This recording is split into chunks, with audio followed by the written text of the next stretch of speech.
So I got a lot out of that. So if you were to tell somebody who's just starting off right now, what would you have them avoid that you did, that you said, oh, I would have, if I had to do it over again, I would just do it a little differently?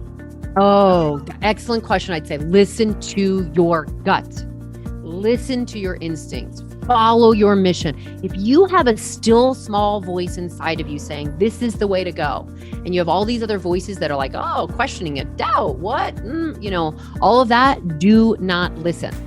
Listen to the voice inside you, because what I've learned is that voice is not necessarily your own. It's your guide bringing you to your full purpose, to your destiny.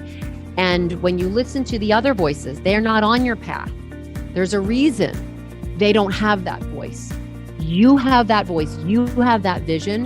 If you don't listen to it, now here's an interesting story, Joanne, that literally happened when I was in Hawaii. There was something that I wanted to do. I don't even remember what it was at the time, but it was like, Deb, you've got to do this. Deb, and then I was like, again, self-doubt came in, what ifs came in, I don't knows came in, other voices came in. So I didn't pursue it. And then all of a sudden I see, on the interwebs, something pops up and I'm like, oh, someone did what I did. Oh. And her name was Deb. I was like, oh.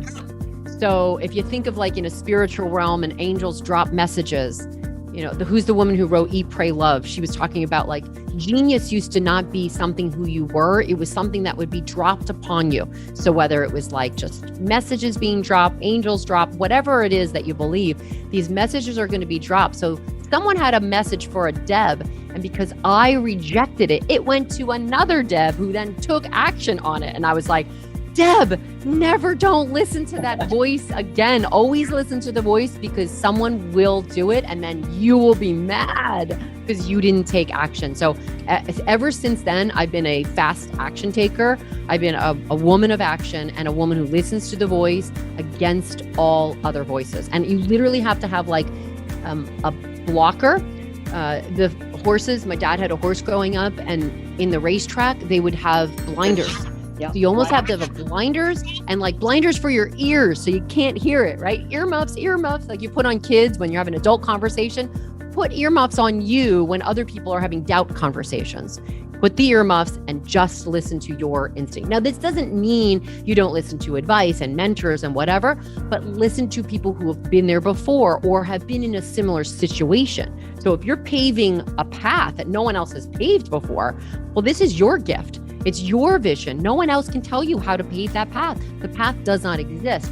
But if you find someone who's done something similar and done something in an industry and they paved a path, you could listen to what their warnings were and what their advice was, right? So hopefully that makes sense. Like it's not like you're just not listening to any advice. You're just not listening to the negative voices because it's not their vision. So don't listen to the bubble poppers. Don't listen to the negators, the naysayers.